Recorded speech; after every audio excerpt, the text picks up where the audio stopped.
Hello everyone, course UPSC में आप सभी का स्वागत है। यूपीएससी प्रीलिम्स करंट अफेयर में आज हम देखेंगे सेकंड पार्ट, मई मंथ का सेकंड पार्ट है। इस सेट में पिछले सेट में हम लोगों ने 30 क्वेश्चन देखे थे। आज के सेट में कुछ आगे के क्वेश्चन देखने का प्रयास करेंगे। तो चलिए हम शुरू करते हैं आज के अगले क्वेश्चन को। उम्मीद है पिछला सेट आपको ज़्यादा पसंद आया होगा। अब इस सेट में जो भी रिस्पॉन्स होगा अपना जरूर बताइएगा। पिछले सेट में हम लोगों ने 30 क्वेश्चन देख लिए थे। वेट वाल्व तापमान के बारे में हमने पढ़ लिया था। तो चलिए हम देखते हैं अगला भाग इसका। इसमें 31 क्वेश्चन है। निम्नलिखित कथनों पर विचार कीजिए। कथन एक दिया हो, उन्होंने मॉन्टेगू चेम्सफोर्ड सुधार को तैयार करने में महत्वपूर्ण भूमिका निभाई। जबकि दूसरा दिया हो, उनकी विचारधारा वामपंथियों और कट्टरपंथियों के बीच एक मध्यवर्गीय थी। तीसरा दिया हुआ है, हितवाद उनके द्वारा शुरू किया गया एक अंग्रेजी साप्ताहिक समाचार पत्र था। निम्नलिखित में से गोपाल कृष्ण गोखले के संबंध में उपयुक्त में से कौन सा कथन सही है? आपको ये पूछा गया गोपाल कृष्ण गोखले के संबंध में। मेरे सभी लोगों ने आंसर लगा लिया होगा। जिन लोगों ने लगा है सी बिल्कुल सही है। अगर हम पहले कथन की बात करें मॉन्टेगू चेम्सफोर्ड सुधार के बारे में, ये 1919 में आता है। जबकि ये कब थे आप देखेंगे, इंपीरियल लेजिस्लेटिव काउंसिल के मेंबर बनते हैं 1902 से 1915 के बीच में। तो फिर ये मॉन्टेगू चेम्सफोर्ड सुधार पे कैसे हो सकते हैं? नहीं हो सकते हैं। ये किस में थे? मार्ले मिंटो सुधार में। ये मार्ले मिंटो सुधार में थे। मार्ले मिंटो सुधार में ये सम्मिलित थे। तो हमारा सही आंसर हो जाएगा। पहला तो गलत हो गया, 1909 में ये सम्मिलित थे, न कि 1919 में। हमारा पहला गलत है। वहीं दूसरे देखें, उनकी विचारधारा नरमपंथी और गर्मपंथियों के बीच मध्यवर्गीय थी, बिल्कुल गलत है। वो शुरू से ही उदारवादी थे, नरमपंथी थे एकदम बिल्कुल। वो क्या थे? कट्टरवादी नहीं थे, इसलिए दूसरा भी गलत है। हमारा सही आंसर तीसरा है। सही। अगर आप इनके बारे में थोड़ा सा देखेंगे और चीज़ें जानने का प्रयास करेंगे तो देखिए, इन्होंने सर्वेंट ऑफ इंडिया सोसाइटी की स्थापना की और रनाडे द्वारा जो सार्वजनिक सभा पत्रिका शुरू की गई थी उसमें भी ये सम्मिलित थे। तो आपसे पूछा जा सकता है सर्वेंट ऑफ इंडिया सोसाइटी की स्थापना कब हुई थी? तो अब याद रखिए 1905 में सर्वेंट ऑफ इंडिया सोसाइटी की स्थापना करते हैं गोपाल कृष्ण गोखले। और जो रनाडे ने शुरू किया था सार्वजनिक सभा पत्रिका, उससे भी ये जुड़े हुए थे। दो कथन आपको याद पता हो गया। और ये 1905 की जो इंडियन नेशनल कांग्रेस थी, बनारस अधिवेशन, उसकी अध्यक्षता भी करते हैं गोपाल कृष्ण गोखले। 1905 की बंगाल विभाजन भी उसी समय होता है। तो अब दो कथन याद रखिएगा। पहला हमने देख लिया सर्वेंट ऑफ इंडिया सोसाइटी की स्थापना इन्होंने किया। सार्वजनिक सभा पत्रिका के से भी ये जुड़े हुए थे। तीसरा हमने देखिए हितवाद, जो कि उन्हीं की पत्रिका थी अंग्रेजी में और साप्ताहिक पत्रिका थी। और चौथा हमने देख लिया INC की अध्यक्षता करते हैं बनारस की 1905 में। इतनी सी भी जरूरत है, आपको याद रखने की ज़रूरत है। चलिए अगला देखते हैं। सांसद स्थानीय क्षेत्र विकास योजना MP लेट के संबंध में निम्नलिखित कथनों पर विचार कीजिए। कथन एक दिया हुआ, राज्यसभा और लोकसभा दोनों के मनोनीत सदस्य इस योजना के तहत देश में कहीं भी कार्यों की सिफारिश कर सकते हैं। जबकि दो दिया हुआ है, MP लेट के अंतर्गत निधियाँ व्यापक नहीं होती हैं। तीन दिया हुआ है, MP लेड फंड का उपयोग टिकाऊ और गैर टिकाऊ संपत्तियों दोनों बनाने के लिए किया जा सकता है। बताइए इनमें से कौन सा कथन सही है? ऑप्शन यहाँ पे दिए हुए हैं, केवल 1 और 2, केवल 3, केवल 2 और 3, और D 1 2 3 4, 3 सभी सही। बताइए इनमें से कौन सा कथन सही है? पहला अगर देखें, राज्यसभा लोकसभा दोनों के मनोनीत सदस्य जो होते हैं ना, वो कहीं भी इसको खर्चा कर सकते हैं, देश में कहीं भी खर्चा कर सकते हैं। ये बिल्कुल सही बात है, MP लेट के पैसे को। दूसरा देखिए, MP लेट नॉन लैप्सेबल फंड होता है, मतलब ये अगर इस साल खर्चे नहीं हो पाए तो अगले साल ये कैरी फॉरवर्ड हो जाएगा, उसको लैप्स नहीं होगा, फिर से वापस रिटर्न नहीं जाता है, वो उसी में पड़ा रहता है। तो हमारा दूसरा कथन भी सही है, जो कि कह रहा है कि निधियाँ व्यापक नहीं होती हैं, बिल्कुल सही है। वहीं तीसरे कथन पे देखें, कह रहा है टिकाऊ और गैर टिकाऊ संपत्तियों के लिए खर्च किया जा सकता है, जो कि गलत है। गैर टिकाऊ नहीं, केवल टिकाऊ है। जैसे कि टॉयलेट बनवा देना, रोड बनवा देना, कहीं पे हैंडपाइप गड़वा देना, सब टिकाऊ संपत्तियों पे खर्चा करने के लिए इसमें प्रोविज़न किए गए हैं। और इसमें थोड़ा सा देखेंगे तो SC के लिए कितने रिजर्वेशन है, इसके जो पैसे हैं उसके 15% SC के कल्याण के लिए खर्चा करना है। वहीं ST के लिए इसके 7.5% खर्चा करना है ST के लिए। ये कुछ बातें हैं, याद रखने की ज़रूरत है। अब आपसे अगर पूछा जाए कि जो लोकसभा के मेंबर होते हैं वो कहाँ खर्चा कर सकते हैं? लोकसभा के मेंबर अपने ज़िले में, जिस ज़िले से चयनित हुए हैं, मतलब लोकसभा क्षेत्र से जहाँ चयनित हुए हैं वो किसी ज़िले में ही पड़ेगा ना, तो उस ज़िले के जो जिला प्राधिकरण परियोजना में व्यय के लिए सिफारिश कर सकते हैं जो लोकसभा से सदस्य हैं। वहीं राज्यसभा के जो मेंबर होते हैं राज्यसभा के, वो क्या कर सकते हैं? अपने राज्य के पूरे राज्य क्षेत्र में कहीं भी खर्चा करवा सकते हैं इस पैसे को। इससे मतलब संरचना का निर्माण करवा सकते हैं। वही मनोनीत सदस्य हमने देख लिया, पूरे भारत में कहीं भी खर्चा कर सकते हैं। तो हमारा सही आंसर 1 और 2 था करेक्ट। तो जिन लोगों ने लगाया था 1 और 2 ए लगाया था उनका बिल्कुल सही आंसर था। अब चलिए अगला देखते हैं। अटल पेंशन योजना के संदर्भ में, अटल पेंशन योजना के संदर्भ में निम्नलिखित कथनों पर विचार करना है। कथन 1 दिया हुआ है, यह संगठित और असंगठित दोनों क्षेत्रों के लिए के लोगों के लिए वित्तीय सुरक्षा प्रदान करने की पहल है। जबकि दूसरा दिया हुआ है, यह पेंशन फंड और विकास प्राधिकरण द्वारा प्रशासित है। तीसरा दिया हुआ है, यह 18 से 50 वर्ष आयु वर्ग के लिए है। तो बताइए इनमें से कौन सा कथन सही है अटल पेंशन योजना के संबंध में? उम्मीद है सभी लोगों ने आंसर लगा लिया होगा। देखिए इसको तो पहली बात याद रखिए, 2015 में इसको जारी किया गया था, ये फैक्ट है, ये आप याद रखिएगा। दूसरा कथन देखें, इसमें कुछ फैक्ट, तो ये असंगठित क्षेत्र के लिए ही है, संगठित क्षेत्र के लिए नहीं है। संगठित क्षेत्र के लोगों के लिए नहीं है, असंगठित क्षेत्र के लिए सभी भारतवासियों के लिए है, जिसमें गरीब, वंचित वर्ग, असंगठित क्षेत्र के श्रमिक, ये सभी सम्मिलित होते हैं। हमारा पहला कथन तो गलत हो गया। दूसरा कथन अगर देखें तो पीएफआरडी इसको रेगुलेट करता है, प्रशासित करता है, बिल्कुल सही बात है, पीएफआरडी के अंतर्गत ही है। अब तीसरे कथन में सही है गलत, देखिए यहाँ पे जो दिया हुआ है 50 वर्ष, तो देखिए 18 से 40 वर्ष होता है, न कि 50 वर्ष। हमारा तीसरा कथन गलत हो गया, पहला तीसरा गलत है, सी हमारा सही है। सही पूछा गया तो केवल दूसरा कथन सही है, बी सही है, यहाँ पे तीसरा नहीं बी सही होगा, क्योंकि केवल 2 से पीएफआरडी सही है। उम्मीद है आपको सब कुछ समझ में आ गया होगा। इसमें क्या था, मतलब जो लोग पहले आके इसमें सम्मिलित होंगे कम उम्र में, अगर कोई व्यक्ति 18 वर्ष की उम्र में सम्मिलित हो जाता है तो उसको कम योगदान करना पड़ेगा, उसका जो यहाँ पे प्रीमियम होगा वो बेहद कम होगा। वहीं अगर कोई 40 वर्ष की उम्र में सम्मिलित होता है तो उसका प्रीमियम बहुत हाई रहेगा। तो ये कुछ कंडीशन है इसमें। और 18 साल के बाद, मतलब 60 साल के बाद, 60 ईयर्स के बाद होगा जब रिटायरमेंट हो जाएंगे, तो उस ड्यूरेशन में आपको आपकी जिस तरीके का प्रीमियम आपने पे किया होगा उसी के अकॉर्डिंग मिलेगा। 1000 से लेकर के आपको यहाँ पे पेंशन 1000 से लेकर के आपको कितना मिलेगा, 5000 तक मिलेगा आपको, इसके मध्य मिलेगा पेंशन आपको। ये प्रोविज़न है उसके, कुछ आप याद रखिएगा। चलिए अगला देखते हैं। संविधान में निहित मौलिक अधिकारों के संबंध में निम्नलिखित कथनों पर विचार कीजिए। कथन 1 दिया हुआ है, ये अटल और अस्थायी नहीं है और संसद केवल एक संवैधानिक संशोधन अधिनियम के माध्यम से उन्हें कम या निरस्त कर सकती है। जबकि 2 दिया हुआ है, अधिकार गैर न्यायसंगत हैं और अगर इनका उल्लंघन किया जाता है तो ये व्यक्तियों को उनके परिवर्तन के लिए अदालत में अपील करने की अनुमति नहीं देते हैं। बताइए इनमें से कौन सा कथन सही है? उम्मीद है सभी लोगों ने आंसर लगा लिया होगा। जिन लोगों ने ये लगाया है बिल्कुल सही बात है। थोड़ा सा आपको लगेगा अटपटा कि ये जो होते हैं मौलिक अधिकार ये अटल और अस्थायी नहीं होते, यहाँ तक तो सभी लोग कन्फर्म होंगे, लेकिन केवल संसद एक संवैधानिक संशोधन अधिनियम के माध्यम से निरस्त या कम कर सकती है। तो बिल्कुल सही बात है, आपको संसद संविधान संशोधन के माध्यम से इनमें कमी या फिर इनको निरस्त कर सकती है। आपको संपत्ति का अधिकार याद होगा, उसको संसद ने संविधान संशोधन के माध्यम से निरस्त कर दिया था। तो ऐसे भी अन्य जो मौलिक अधिकार उनको निरस्त कर सकती है, बशर्ते मूल ढांचे का उल्लंघन ना हो। तो यहाँ तो मूल ढांचे की बात तो कहीं नहीं की है, तो इसलिए पहला हमारा सही हो जाता है। लेकिन दूसरा देखें, ये गैर न्यायसंगत है, तो बिल्कुल गलत बात है। न्यायालय में जा सकते हैं आर्टिकल 32 के अंतर्गत और 226 के अंतर्गत हाई कोर्ट में और 32 के अंतर्गत सुप्रीम कोर्ट में जा सकते हैं। इतनी सी बात है, आपको याद रखिएगा। हमारा सही आंसर हो गया ए। जिन लोगों ने ए लगाया था उनका बिल्कुल सही है। चलिए अगला देखते हैं।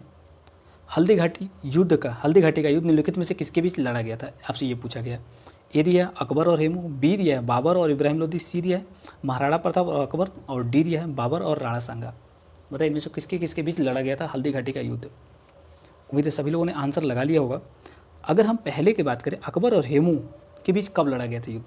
ये पानीपत सेकंड देखेंगे। पानीपत सेकंड युद्ध कब होता है? 1556 में होता है, अकबर और हेमू के बीच। ये तो हल्दी घाटी के युद्ध से संबंध है नहीं, ये पानीपत सेकंड हो गया।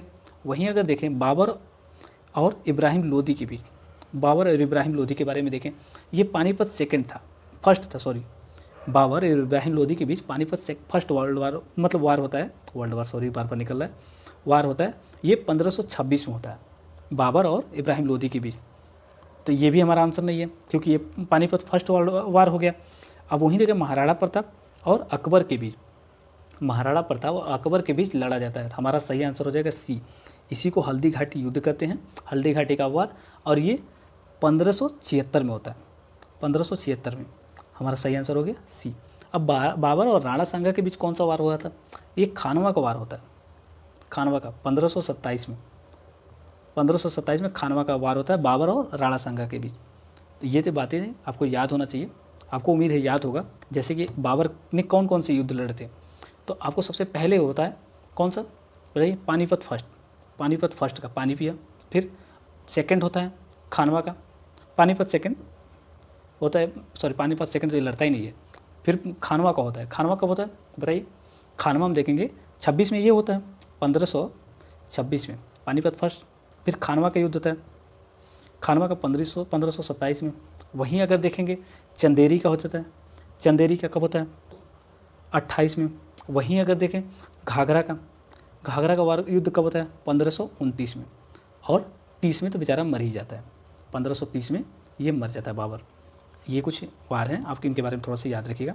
चलिए, डब्लू बोसान कड़ के बारे में पूछा गया। डब्लू बोसान कड़ के संबंध में निम्नलिखित कथनों में से कौन सा कथन सही है, ये आपसे पूछा गया। कथन 1 दिया हुआ है, यह विद्युत रूप से तटस्थ होता है, जबकि 2 दिया हुआ है, फोटान के विपरीत यह काफ़ी बड़ा होता है।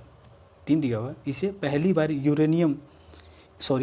बार European Organization for Nuclear Research CERN में देखा गया था, जो फ्रांस और स्विट्जरलैंड की सीमा पर इसको स्थापित किया गया है, यूरोपियन यूनियन का है, तो उसी में पहली बार देखा गया था, ये बात कह रहा है तीसरा कथन।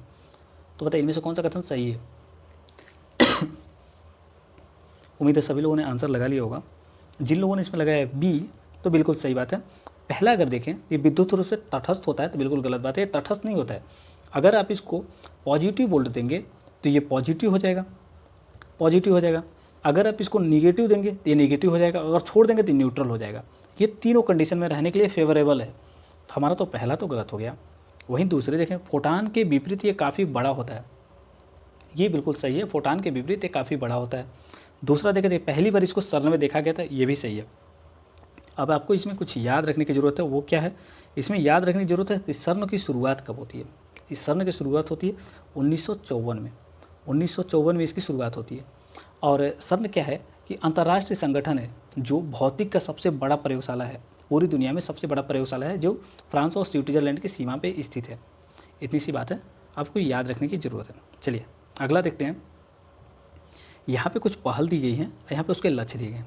पहला दिया हुआ दिल्ली घोषणा, उसके सामने दिया भूमि पर बेहतर पहुँच और प्रबंधन, जबकि दूसरा दिया हुआ बॉन चैलेंज, इसके सामने दिया भूमि क्षरण के खिलाफ लड़ने और देशों में देसी पौधों के जीवन को परिदृश्य और पुनर्जीवित करने का प्रयास करना, और तीसरा दिया ग्रेट ग्रीन वॉल कि इसके तहत वर्ष 2020 तक विश्व के 150 मिलियन हेक्टेयर गैर वनीकृत भूमि एवं बंजर भूमि पर वनस्पति उगाई जाएगी। तो बताइए इनमें से कौन सा पहल किससे संबंधित है? उम्मीद है सभी लोगों ने आंसर लगा लिया होगा। जिन लोगों ने ये लगाया बिल्कुल सही है। दिल्ली डिक्लेरेशन किससे संबंधित है? दिल्ली डिक्लेरेशन 2019 भूमि पर बेहतर पहुंच और प्रबंधन से संबंधित है, UNCCD से संबंधित है। COP 14 में COP 14 में ये डिक्लेरेशन होता है। UNCCD के अंतर्गत United Nation compact to desertification से संबंधित है। हमारा पहला कथन तो सही है। दूसरा देखिए बॉन चैलेंज, ये गलत था। क्यों गलत है? क्योंकि बॉन चैलेंज में ये कहा गया था बॉन को अगर यहाँ कर देंगे आप इस तरीके से तो सही हो जाएगा। इसके तहत 2020 तक विश्व के जो 150 मिलियन हेक्टेयर भूमि गैर वनीकृत हैं या फिर बंजर हैं, उनको वनस्पति उगाए जाने के लिए चैलेंज था 2020 तक के लिए। वहीं ग्रेट ग्रीन वॉल के बारे में बात कर लें तो ग्रेट ग्रीन वॉल क्या है? ये साहिल रीजन में एक तरह से वाल बनाया जाएगा। अफ्रीका में साहिल रीजन तो आप लोगों ने सुना होगा, वहीं पे एक वाल बनाया जाएगा जो भूमि क्षरण से लड़ने के लिए देसी पौधों को और ज़्यादा बढ़ावा दिया जाएगा। इसमें कई सारी संस्थाएं मिलकर के काम करें, जैसे कि UNCCD, world bank, European union, ये तीनों सम्मिलित होकर के इसको बढ़ावा दे रहे हैं ताकि वहाँ पर डेजर्टिफिकेशन को कंट्रोल किया जा सके। ग्रेट ग्रीन वॉल, उम्मीद आपको समझ में आ गई होगी। चलिए इसमें और एक चीज़, बॉन चैलेंज में एक और चीज़ याद आपको रखने की जरूरत है कि 2030 तक इसका लक्ष्य है कि 350 मिलियन हेक्टेयर भूमि पे 350 मिलियन हेक्टेयर भूमि पे इसकी क्या करेगा, वनीकरण को बढ़ावा दिया जाएगा, वन के अंतर्गत लाया जाएगा इसको। तो उम्मीद है समझ में आ गया होगा। बॉन चैलेंज कब आया था? बॉन कन्वेंशन किससे संबंधित है? अगर बॉन कन्वेंशन एक है, आप लोगों ने देखा माइग्रेटरी वर्ड के संबंध में, इससे कंफ्यूज मत कीजिएगा। ये बॉन चैलेंज है, इसमें जो वृक्षारोपण के लिए है, लेकिन बॉन कन्वेंशन के बारे में आपसे पूछा जाएगा। बॉन कन्वेंशन किससे संबंधित है? ये माइग्रेटरी स्पीसीज से संबंधित है। वाइल्ड एनिमल जो है माइग्रेट करते हैं एक दूसरे जगह, उनसे संबंधित है बॉन कन्वेंशन। तो इस दोनों से कंफ्यूज मत करिएगा। चलिए अगला देखते हैं। बॉन कन्वेंशन कब आता है? 1979 में आता है बॉन कन्वेंशन। इतनी सी बात है, आपको याद रखिएगा। चलिए अगला है ओपन रेडियो एक्सेस नेटवर्क के संबंध में निम्नलिखित कथनों पर विचार कीजिए। कथन 1 दिया हुआ है, ORAN एक ऐसी तकनीक है जो विभिन्न प्रकार के विक्रेताओं के उपघटकों का उपयोग करके नेटवर्क बनाने की अनुमति देती है। जबकि दूसरा दिया हुआ है, इसका प्रमुख अवधारणा रेडियो एक्सेस नेटवर्क के विभिन्न उपघटकों के बीच प्रोटोकॉल और इंटरफेस को खोलना है। बताइए इनमें से कौन सा कथन सही है। उम्मीद है सभी लोगों ने आंसर लगा लिया होगा। सही नहीं है पूछा गया है। उम्मीद है सभी लोगों ने आंसर लगा लिया होगा। जिन लोगों ने इसमें लगाया है एक, तो बिल्कुल सही है। पहला इसमें गलत है। ORN जो है, ORN, ये पहले में तो कोई तकनीक है नहीं, ये मोबाइल नेटवर्क है, आर्किटेक्चर है। जैसे कि ब्लूटूथ होता है ना, उसी तरीके ये होता है, एक्सेस प्रोवाइड कराता है विभिन्न डिवाइस के बीच में। तो हमारा तो ये गलत हो गया। जब आप कहेंगे ORN एक ऐसे क्या है, मोबाइल नेटवर्क आर्किटेक्चर है जो निरंतर बदलता रहता है और विभिन्न प्रकार के विक्रेताओं, मान लीजिए कि एप्पल हो गया, माइक्रोमैक्स हो गया, सैमसंग हो गया और MI हो गया, इन सभी के जो उपघटक हैं इनको नेटवर्क बनाने की अनुमति देता है, आपस में कम्युनिकेट कर पाएंगे। आप लोगों ने वर्तमान समय में देखा होगा विभिन्न प्रकार के ऐप आते हैं, एक साथ सभी लोग गाने चला पाएंगे। ये क्या करता है, सबको कनेक्ट करता है, तो उसी को तो बोलेंगे ORN। दूसरा जो दिया था यहाँ पे, क्यों दूसरा सही था, इसकी प्रमुख अवधारणा क्या है कि रेडियो एक्सेस नेटवर्क का उपघटक के बीच प्रोटोकॉल और इंटरफेस खोलना है। मतलब मान लीजिए कि फ़ोन A है, फ़ोन B है और फ़ोन C है, फ़ोन C, इन तीनों के बीच कम्युनिकेट स्थापित करना, कम्युनिकेशन, ताकि तीनों एक साथ रेगुलेट हो पाएँ, उसको कहते हैं ORN। उम्मीद आपको समझ में आ गई होगी। ये कोई तकनीक नहीं होती है, ये एक तरह का नेटवर्क है। आप लोगों ने देखा होगा कि आप साइबर कैफ़े में जाते हैं, एक कंप्यूटर B से जुड़ा था, B C से, अगर यहाँ से कोई फाइल भेजता है तो इसके पास चला जाता है, यहाँ से ये इसके पास आ जाता है। तो ये क्या होता है, नेटवर्क होता है ना, ये कोई डिवाइस थोड़ी होता है। तो इसी सिस्टम पे ये काम करता है। चलिए अगला देखते हैं। जिन लोगों ने इसमें लगाया था A, उनका बिल्कुल सही, क्योंकि गलत पूछा गया था। कथन 29 दिया हुआ है, 39 के संदर्भ में निम्नलिखित कथनों पर विचार कीजिए। कथन इसमें तो 2-3 से शुरू हो रहा है, आप ध्यान रखिएगा। एक, ये 1 है, ये 2 है। कथन 1 दिया हुआ है, वर्ष 2008 में गंगा को भारत की राष्ट्रीय नदी घोषित किया गया था। जबकि दूसरा दिया हुआ है, गंगा कार्यक्रम योजना पहली नदी कार्य योजना थी जिसे पर्यावरण, वन, जलवायु परिवर्तन मंत्रालय द्वारा पानी की गुणवत्ता सुधारने के लिए लाया गया था। उपरोक्त में से कौन सा कथन सही नहीं है, ये बताना है आपको। उम्मीद है सभी लोगों ने आंसर लगा लिया होगा। जिन लोगों ने D लगाया बिल्कुल सही है, क्योंकि दोनों कथन बिल्कुल सही हैं। जो गंगा नदी है, इसको राष्ट्रीय नदी डिक्लेयर 2008 में किया जाता है। और गंगा कार्य योजना, गंगा वर्किंग कमेटी जो प्लान जो बनाया जाता है, ये कब बनाया जाता है, ये 1986 में बनाया जाता है, काफ़ी पुराना था। 1986 में गंगा को साफ़ करने के लिए लाया जाता है। और इसमें ये प्रोविज़न किया जाता है कि जो घरेलू सीवेज हैं उनका उपचार करके गंगा में छोड़ा जाएगा, पानी की गुणवत्ता सुधारी जाएगी, विषाक्त और औद्योगिक जो रसायन होते हैं उनको नहीं छोड़ा जाएगा, ये वगैरह वगैरह प्रोविज़न किए जाते हैं इसमें गंगा कार्य योजना में। 86 में आता है। पर्यावरण जल परिवर्तन मंत्रालय लाता है। फिर इसी का विस्तार किया जाता है राष्ट्रीय नदी संरक्षण योजना, ये 95 में। राष्ट्रीय नदी संरक्षण योजना, इस तरीके से आप याद रखिए। इसको लिया जाता है 1995 में। इसके माध्यम से क्या होता है, सेम यही प्रक्रिया दोहराई जाती है। फिर 2009 में क्या किया जाता है, राष्ट्रीय नदी बेसिन घोषित किया जाता है। राष्ट्रीय नदी बेसिन प्राधिकरण घोषित किया जाता है इन्वायरमेंटल प्रोटेक्शन एक्ट के माध्यम से, EPA के माध्यम से 1986 के माध्यम से किसको गठित किया जाता है, आपसे पूछा जाता है राष्ट्रीय नदी गंगा बेसिन प्राधिकरण की स्थापना किसके अंतर्गत हुई है, तो आप इसी के माध्यम से याद रखिएगा। और जब इसके अंतर्गत हुई तो ये सांविधिक निकाय हो जाता है। इतनी सी बात है, आपको याद रखने की जरूरत है। तो हमारा सही आंसर इसमें था D। उम्मीद है आपको समझ में आ गई होगी। स्वच्छ भारत मिशन, गंगा की सफाई के लिए नमामि गंगे कार्यक्रम, ये सभी इसी के विस्तार हैं। आगे जाकर के गंगा कार्यक्रम योजना के ही ये विस्तार है। जो नमामि गंगे कार्यक्रम 2014 में लाया जाता है, नमामि गंगे और कार्यक्रम वर्किंग हो गया, प्रोग्राम ये 2014 में लाया जाता है, जो इसी का विस्तार था गंगा कार्य योजना का ही। चलिए अगला क्वेश्चन देखते हैं। एम प्राइम प्ले बुक के संदर्भ में निम्नलिखित कथनों पर विचार कीजिए। कथन 1 दिया हुआ है, एम प्राइम प्ले बुक को विज्ञान और प्रौद्योगिकी मंत्रालय द्वारा लॉन्च किया गया है। जबकि दूसरा दिया हुआ है, इसका उद्देश्य प्रशिक्षण और मार्गदर्शन के माध्यम से विज्ञान आधारित गहन प्रौद्योगिकी को बाजार में बढ़ावा देना है। बताइए इनमें से कौन सा कथन सही है। उम्मीद है सभी लोगों ने आंसर लगा लिया और जिन लोगों ने B लगाया है बिल्कुल सही है। अगर आप बात करेंगे यहाँ पे एम प्राइम के बारे में, तो ये विज्ञान और प्रौद्योगिकी मंत्रालय का नहीं है, नीति आयोग का है और bill and Melinda Gates foundation के माध्यम से इसको जारी किया गया। नीति आयोग कैसा लिखा गया, नीति आयोग का है ये, और bill and Melinda Gates foundation ने इसको मिलकर के चालू किया है। इसका उद्देश्य है कि बिग टेक जो है ना, डीप टेक्नोलॉजी को बढ़ावा देना, इसका मूल उद्देश्य है। ये 12 महीने के लिए है। पूछा जा सकता है आपको कितने दिनों के लिए है, तो 12 मंथ के लिए है ये। तो ये बातें आप याद रखिएगा। और इसका उद्देश्य ये है कि बिग टेक को बढ़ावा देना और सामाजिक चुनौतियों के समाधान के लिए दृष्टिकोण प्रदान करना और गहन सक्षम शक्ति को सुदृढ़ करना, ताकि इन समस्याओं को हल किया जा सके, सॉल्व किया जा सके। इसलिए ये परियोजना लाई गई थी। अगला है, निम्नलिखित कथनों पर विचार कीजिए। यहाँ पे कुछ पुरस्कार दिए गए हैं, जैसे कि यहाँ पे दिया परमवीर चक्र, वीरता चक्र पुरस्कार। वहीं दूसरा कहा गया महावीर चक्र, ये भारत का सर्वोच्च सैन्य पुरस्कार है। तीसरे कथन में कहा गया वीर चक्र, यह देश का तीसरा बड़ा युद्धकालीन पुरस्कार है। तो बताइए इनमें से कौन सा कथन सही है। उम्मीद है सभी लोगों ने आंसर लगा लिया, और जिन लोगों ने सी लगाया बिल्कुल सही है। परमवीर चक्र की बात करें तो ये भारत का सर्वोच्च सैन्य पुरस्कार है।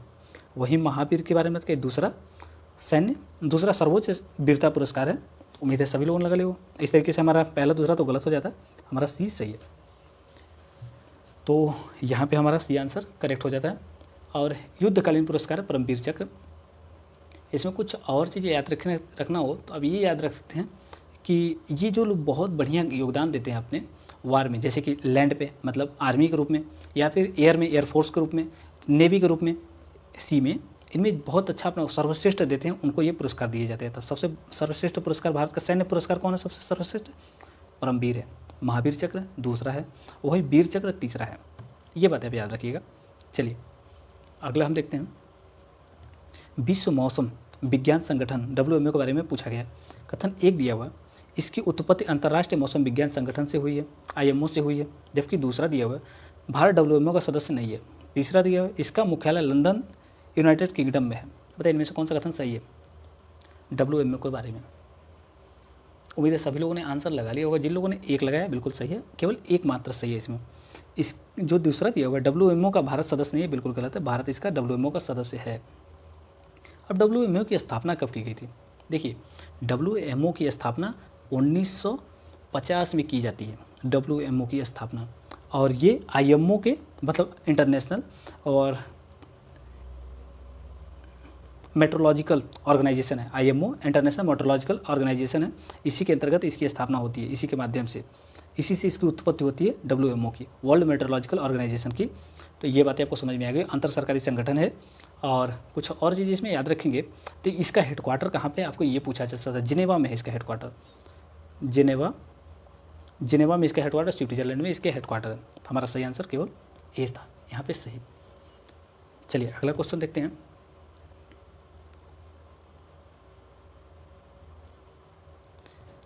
अगला क्वेश्चन है 43, निम्नलिखित कथनों पर विचार कीजिए। यहाँ क्षमादान शक्तियाँ या प्रावधान दिए गए।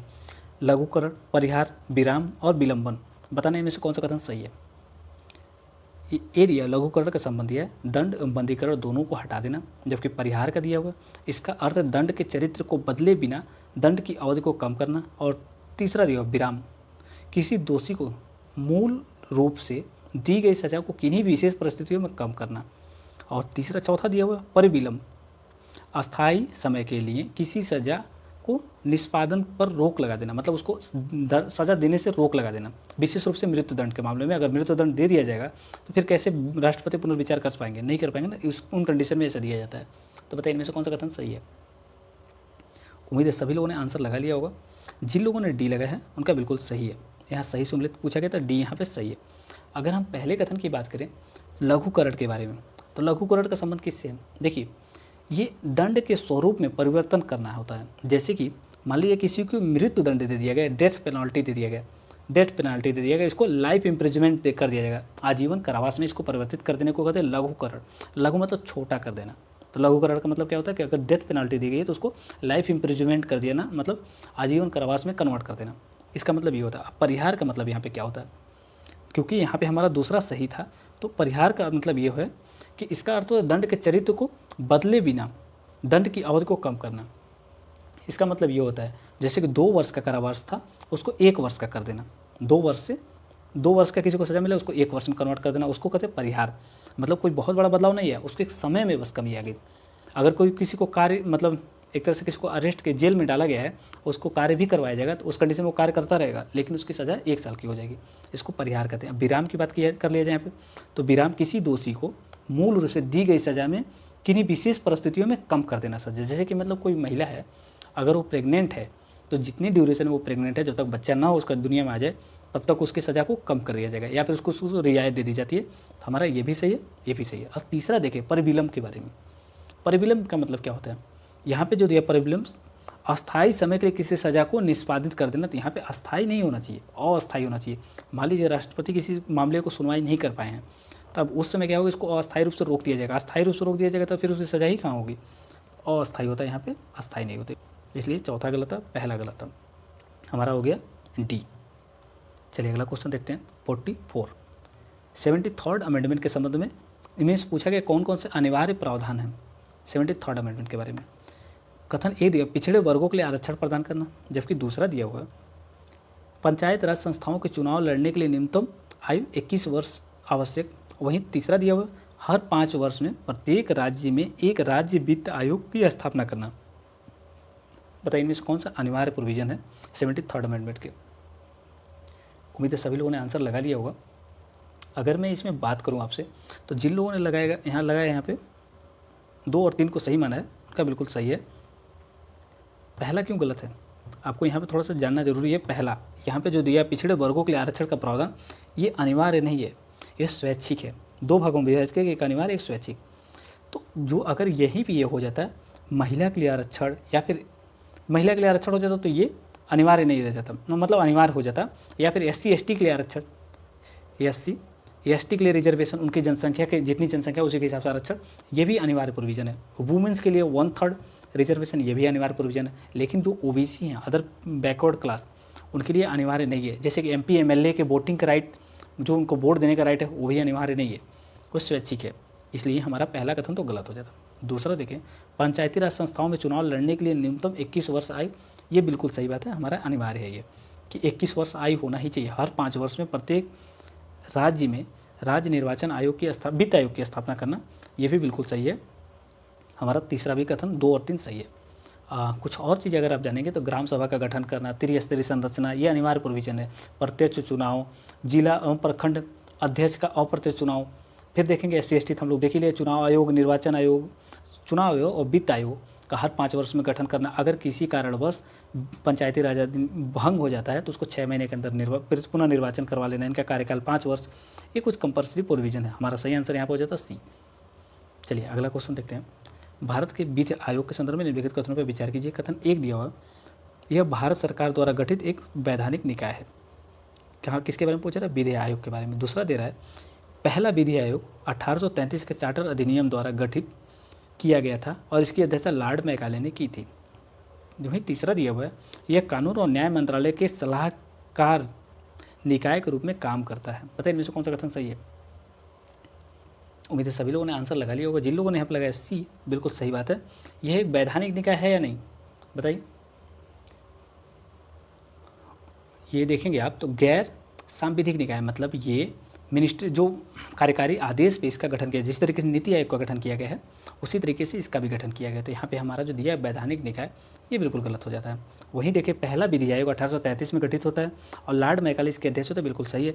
ये कानून एवं न्याय मंत्रालय के सलाहकार निकाय के रूप में काम करता है, ये भी सही है।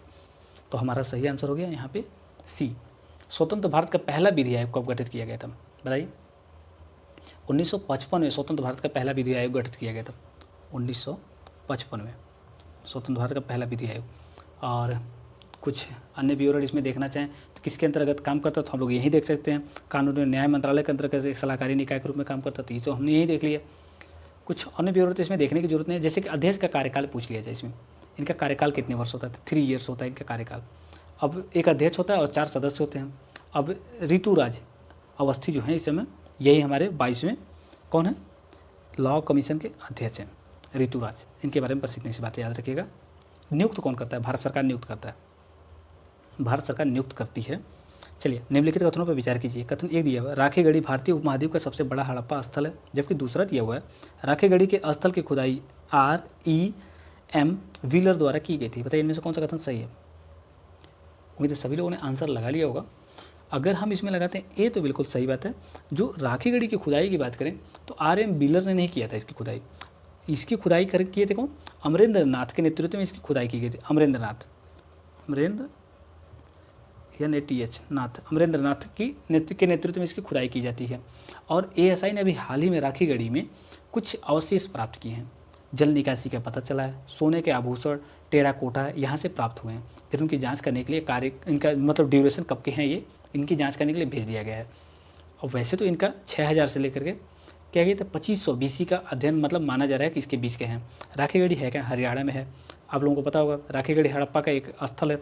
अगर इसको अरेंज करने के लिए पूछ लिया जाए आपसे कि सबसे जो हड़प्पा सभ्यता का सबसे बड़ा स्थल कौन सा है, तो पहला आपने देख लिया राखीगढ़ी हो गया। दूसरा कौन सा है, दूसरा हड़प्पा खुद ही है। तीसरा मोहनजोदड़ो हो गया, हड़प्पा मोहनजोदड़ो। और चौथा बारे में पूछ लिया जाए तो चौथा कौन सा है बताइए। चौथा देखेंगे आप तो हो गया हमारा धौलावीरा, ये हो गया चौथा सबसे बड़ा। तो ये बात है, आप अरेंजमेंट या इस तरीके से याद रखेंगे तो बढ़िया है। चलिए अगला क्वेश्चन देखते हैं। एशियाई चुनाव प्राधिकरणों का संघ निम्नलिखित कथनों पर विचार कीजिए। इनके संबंध में कथनों पर विचार कीजिए। कथन एक दिया हुआ है, इसकी स्थापना वर्ष 1998 में एशियाई चुनावों पर संगोष्ठी के प्रतिभागियों द्वारा पारित एक प्रस्ताव के अनुसरण में की गई थी। जबकि दूसरा दिया हुआ है, भारत चुनाव आयोग यहाँ पे AAEA का संस्थापक सदस्य है। मतलब एशियाई चुनाव प्राधिकरण संघ का संस्थापक सदस्य हमारा इलेक्शन कमीशन ऑफ इंडिया। बताइए इनमें से कौन सा कथन सही है। उम्मीद है सभी लोगों ने आंसर लगा लिया, सी इसमें सही आंसर है। इसके बारे में थोड़ा सा आप जानेंगे इसमें। तो वर्तमान में इसमें 20 मेंबर हैं, किसमें, एशियाई चुनाव प्राधिकरण संघ में। और कार्यकारी बोर्ड के नए सदस्य इसमें सम्मिलित हुए हैं कौन कौन से, ये बात आप याद रखिएगा। इसके कार्यकारी बोर्ड है, उसमें रूस, उज्बेकिस्तान, श्रीलंका, ताइवान और फिलीपींस सम्मिलित हुए हैं। अगर कहीं पूछ ले तो लगा लीजिएगा, वैसे पूछे जाने के इसके चांस कम है। और इसकी स्थापना कब हुई थी, तो मनीला में फिलीपींस में अभी हुई है बैठक इसमें। वहीं पे इसकी फिर से दोबारा उस समय बैठक भी हुई थी 97 में, 1997 में बैठक हुई थी मनीला में, तो इसका गठन भी वहीं पे हुआ था। अभी फिर इस समय भी बैठक हुई तो मनीला में ही, तो बस इसीलिए न्यूज़ में था। कुछ और चीज़ें इसमें देखना चाहें तो भारत इसकी अध्यक्षता एक बार किया था यहाँ पे एशियाई चुनाव प्राधिकरण का 2011 से 13 के बीच में किया था भारत इसकी अध्यक्षता। भारतीय निर्वाचन आयोग ने इसका गठन किया, अध्यक्षता किया था 2011 से 13 के बीच में। ये बात है, आपको याद रखने की ज़रूरत है। चलिए अगला देखते हैं। अगला दिया, निम्नलिखित कथनों पर विचार कीजिए। भाग यहाँ पे दिया हुआ है 14 भारत के निर्वाचन आयोग से संबंधित है, भाग 14। जबकि दूसरा कह रहा है कि भारत राष्ट्रपति मुख्य चुनाव आयुक्त एवं अन्य चुनाव आयुक्तों की नियुक्ति करता है। तीसरा कह रहा है भारत के निर्वाचन आयोग के सदस्यों का निश्चित कार्यकाल 6 वर्ष या 65 वर्ष तक जो भी पहले हो होता है। तो बताइए इनमें से कौन सा कथन सही है। उम्मीद है सभी लोगों ने आंसर लगा लिया होगा। जिन लोगों ने इसमें लगाया है सी, उनका बिल्कुल सही है। यहाँ पे आप देखेंगे तो भाग 14 में आपको मिलेगा यूपीएससी इसमें, क्योंकि 312 में यूपीएससी है, 312 से लेकर के आगे तक देखेंगे। और वहीं अगर देखेंगे इलेक्शन कमीशन के बारे में तो किसमें है, 324 में, 324 से लेकर 329 तक और 323 तक ये है यूपीएससी के बारे में चर्चा की गई है। इसके बारे में 323 तक तो हमारा सही हो गया। यहाँ पे 15 होना चाहिए, मतलब XP 15 होना चाहिए इलेक्शन कमीशन के लिए, जबकि यहाँ पे जो 14 दिया हुआ है ये यूपीएससी संबंधित है। तो हमारा पहला गलत हो जाता है और 2-3 सही है, तो बिल्कुल सही है। यहाँ पे देखेंगे चुनाव आयुक्त और अन्य आयुक्तों की नियुक्ति राष्ट्रपति करते हैं। मुख्य चुनाव आयुक्त जो होते हैं उनकी तो नियुक्त करते हैं, इनकी सलाह पे अन्य आयुक्तों को नियुक्त करते हैं। इनका कार्यकाल 6 वर्ष 65 वर्ष हम लोगों ने पहले भी देख लिया है। चलिए अगला देखते हैं। पोर्टफोलियो निवेश, विदेशी पोर्टफोलियो निवेश के संबंध में निम्नलिखित कथनों पर विचार कीजिए। कथन एक दिया हुआ, ये निवेशकों के वित्तीय परिसंपत्तियों का प्रत्यक्ष स्वामित्व प्रदान नहीं करता है। जबकि दूसरा दिया हुआ है, विदेशी पोर्टफोलियो निवेश प्रत्यक्ष विदेशी निवेश की तुलना में जोखिम भरा होता है। बताइए इनमें से कौन सा कथन सही नहीं है। उम्मीद है सभी लोगों ने आंसर लगा लिया होगा। अगर आप पहले कथन की बात करेंगे, यह निवेशकों को वित्तीय परिसंपत्तियों का प्रत्यक्ष स्वामित्व प्रदान नहीं करता, तो बिल्कुल सही बात है। किसी तरह का आपको परिसंपत्ति नहीं मिलेगी, कंपनी में ओनरशिप नहीं मिलता है इसमें। FPI में ये किसी तरह का पार्टनरशिप नहीं मिलता है। लेकिन दूसरा देखें तो यह विदेशी पोर्टफोलियो निवेशक प्रत्यक्ष विदेशी निवेश की तुलना में जोखिम भरा होता है। बताइए होता है, बिल्कुल होता है। ये हमारा सही है डी। यहाँ पे सही नहीं पूछा गया था डी, क्योंकि दोनों कथन सही है। अब आपसे पूछा जाए यहाँ पे कि क्या चीज़ होता है FPI। देखिए FPI वो होता है कि मतलब लाभ के लिए ही इन्वेस्ट करते हैं। जैसे ही खराब परिस्थितियाँ आती हैं कंपनी के, निकाल के अपने पैसे लेके भाग जाते हैं। जैसे कोविड-19 के दौरान बहुत सारे कंपनियाँ थी, जैसे फेडरल बैंक ने, USA फेडरल बैंक ने अपने इंटरेस्ट रेट बढ़ाए, तो हमारे वहाँ से FPI लोगों ने निकाल के लेके चले गए USA में, जिसकी वजह से इन्फ्लेशन भी बढ़ने लगा मार्केट में। तो आप ये सारी कंडीशन देखे होंगे, तो हमारा सही आंसर यहाँ पे हो जाता है डी। चलिए अब एक चीज़ और आपको याद रखने की जरूरत है, यहाँ पे कुछ याद रखिएगा। तो आपसे पूछा जाता है इसको क्या बैलेंस ऑफ पेमेंट में दर्शाया जाता है? बिल्कुल दर्शाया जाता है बैलेंस ऑफ पेमेंट में, इतनी सी बात आप याद रखिएगा। चलिए आज का आखिरी क्वेश्चन देखते हैं। हाल ही में इवेंट होराइजन टेलीस्कोप इसकी सुविधा से सेग्रेटेरियस ए नामक एक पहली छवि पुष्टि की गई। निम्नलिखित में से किससे संबंधित है? आप इतनी बात याद रखिए कि इसके बारे में जरूर इस तरीके से क्वेश्चन पूछता है यूपीएससी। ए दिया है ब्लैक होल है, बी दिया है एक बौने ग्रह है, और सी दिया है एक नए खोजे गए ग्रह है, और डी दिया है सुदूर स्थित आकाशगंगा है। सेग्रेटियस ए क्या है आपके बारे में ये पूछा गया, उसके बारे में उम्मीद है सभी लोगों ने आंसर लगा लिया होगा। ये एक ब्लैक होल है, मैसिव ब्लैक होल है जो हमारे मिल्की वे के सेंटर में स्थित है, सेग्रेटेरियस। तो आपको इतनी सी बात समझ में आ गई होगी। 2009 में इसको लॉन्च किया गया था, इवेंट होराइजन टेलीस्कोप। ये 8 ग्राउंड लेवल पे स्थित बड़े टेलीस्कोप के समूह है, जिसमें यूएसए, ईयू इस तरीके से लगभग कई सारे देश सम्मिलित है, मतलब 13 देश सम्मिलित हैं कि मिल करके इसको इवेंट होराइजन टेलीस्कोप को स्थापित किए हैं। और कुछ और चीज़ें जानेंगे आप लोग। तो यह सूर्य से कितनी दूरी पर स्थित है? मतलब सूर्य से हमारा सूर्य अगर मान लीजिए 1 यूनिट है, इसके 4 गुना बड़ा है ये सेग्रेटेरियस ए ब्लैक होल, 4 गुना बड़ा है, हमारे सूर्य से 4 गुना बड़ा है। अगर ये को ऑप्शन में दे तो आप लोग लगा लीजिएगा। चलिए कंप्लीट ही कर लेते हैं इसको। अगला है निम्नलिखित कथनों पर विचार कीजिए। हाइपरटेंशन एक ऐसी स्थिति है जब संकुचित रक्तचाप 90 mmHg के बराबर या उससे अधिक होता है। जबकि दूसरा दिया हुआ भारत के दक्षिण राज्यों में रक्तचाप की व्यापक राष्ट्रीय औसत से अधिक है। बताइए इनमें से कौन सा कथन सही है? उम्मीद है सभी लोगों ने आंसर लगा लिया होगा। बी हमारा सही है, पहला इसमें गलत है। अगर किसी के बॉडी में जो 140 mmHg से अधिक हो जाता है ब्लड प्रेशर लेवल, तो उसको हाइपरटेंशन के कंडीशन में काउंट किया जाता है। आप लोगों को पता हुआ है एक तो नॉर्मल होता है, नॉर्मल कैसे होता है 80 से 120 के अंतर्गत किसी का है तो वो नॉर्मल है। वहीं 120 से अगर आगे होता है मतलब 129 हो जाता है तो ये अधिक मतलब बीपी हाई हो गया। अगर मान लीजिए कि 30 से 39 के बीच में हो जाता है, इससे थोड़ा सा नीचे 39 के बीच में होता है तो क्या होगा हाइपरटेंशन 1 हो जाता है। अगर इसके 40 क्रॉस कर गया तो हाइपरटेंशन के कंडीशन हो जाता है। तो ये तो सही है। जो साउथ के राज्य हैं हमारे वहाँ, उनमें ये समस्या ज़्यादा देखने के लिए मिल रही है रक्तचाप की। चलिए हमारा सही आंसर ऑप्शन बी था। नीम कोटेड यूरिया के बारे में पूछा गया।